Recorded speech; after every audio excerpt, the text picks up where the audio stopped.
Laura Bussing answers questions about motivation, enthusiasm, and speed and agility. Laura is an award-winning agility coach, competitor, judge, and instructor in the Clean Run Learning Center. We talk about motivation and reinforcement a lot in agility. When talking to competitors about these topics, what are the misconceptions you most often encounter? Misconceptions. Yes, there are some misconceptions out there. When I think about as in regards to motivation, the one misconception that is prevalent is that folks think that they can't change their dog's motivation for playing the game. And that's just not so. There are many things we can do to change motivation and improve it. And it's also related to reinforcement. Now, some of the misconceptions about reinforcement out there have to do with that you always have to have treats on your body, and that you have to, pay out treats a lot when we are running our dogs. And that the misconception has to do with building that resilience for being able to run agility, to run in competition without reinforcement.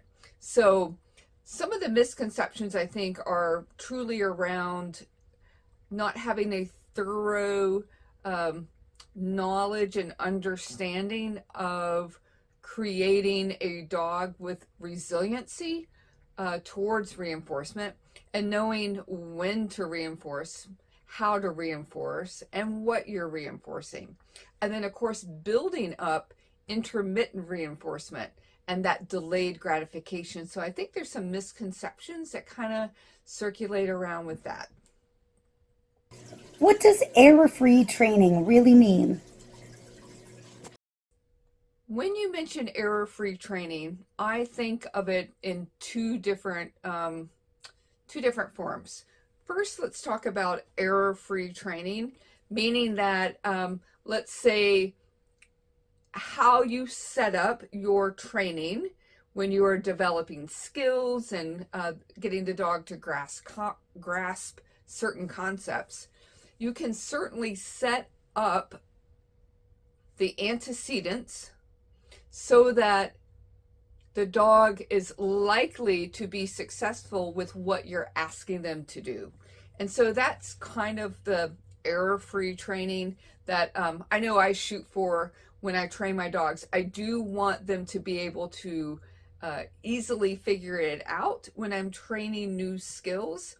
And so that I train generally like in what I call not just myself, but a lot of trainers call a clean loop, meaning that I say I'm going to train the seesaw. So I will set up my dog. I might have a setup of where I have a wing and the seesaw. And I'm going to send the dog around the wing, up on the seesaw. Let's say I'm rewarding their position on the board, that they hold that position. And so I will likely also have a station available for my dog and have them on a station like a cot. And I will start them off of the cot and send them around the wing, and do the seesaw behavior. I'll reinforce that, and then I'll send them back to the cot. And then I will repeat that. So now the dog is kind of in a loop. It's going from the cot around the wing onto the seesaw, gets reinforced, and it goes back to the cot. So how I've set that up is in a process that's going to place the dog in the best chance of like building this skill in the early stages. Now, that's what I think of error-free training. I don't think there's certainly going to be failures, right? But what you're trying to do in error-free training like that is to minimize them and not overface the dog, that you are giving them things that they can be successful with. Now, another form of error-free training is, I call it more that your dog is always right. The dog doesn't make any mistakes. And that is for dogs that have low confidence. So I think of the dog is always right, error-free training in that type of context for dogs with low motivation, low confidence, and we are wanting to improve their motivation and build up their confidence. So if there is some part where your handling is not correct or things didn't quite go your way, is we generally want to reward those dogs and to not highlight the fact that they made a mistake, because their resiliency is not to the point where we want it to be. So that's, I think of error-free training in those two different types. Dogs, like when we're building skills on, is that we set up the process for them to be mostly successful. And of course, there are going to be small failures. And then there's the other error-free, or I'll call it the dog is always right, when we're trying to build confidence and motivation in dogs that are struggling with that. What if your dog doesn't really like toys and treats? How can you motivate them? So reinforcement with treats and toys. Not all dogs play with toys, and some dogs may not like different treats. There are definitely picky dogs out there, but I will say that all dogs have food drive. All dogs have food drive. All dogs like to eat unless there's something medically wrong with them, and we need to address that with our veterinarians and come up with those type of solutions. But what I say to people, because I come across folks and they say, my dog doesn't like treats, and usually by the time I am done with them, we have found something that the dog loves and will work for, in a really enthusiastic way. Because I've had people tell me that, well, my dog loves to work for carrots. And I watch them do, a short sequence or something. And I'm like, well, have you tried a cheeseburger? Because, if they've told me my dog doesn't care for treats, but they like carrots. And I'm like, well, have you tried a cheeseburger? And I go and get cheeseburger or ham or something. And now we have the dog working the sequence at a much higher level of enthusiasm and much more speed. So I think a lot of it, when it comes to food, it's about finding the food your dog likes, and also about being strategic about when you train them. Is that if we have a dog that's picky, is let's train them and use their food, okay? Or we use some other substitutes for it. And certainly there are definitely dogs out there that have medical issues where they're on a super special diet and they can't have all kind of different treats and stuff, but you can use their regular food as reinforcement. You can use that as the treat for them. So, and then for dogs in general, I like to combine, for the dogs that are food motivated only, and a little bit toy motivated, and they can't even like a toy, that's fine, is I do like to put their food in a holder and something that we potentially can throw, and that we can take their food drive and combine it with their prey drive to chase something. Now we're really really souping this up and making it even more exciting about how the reward is being delivered.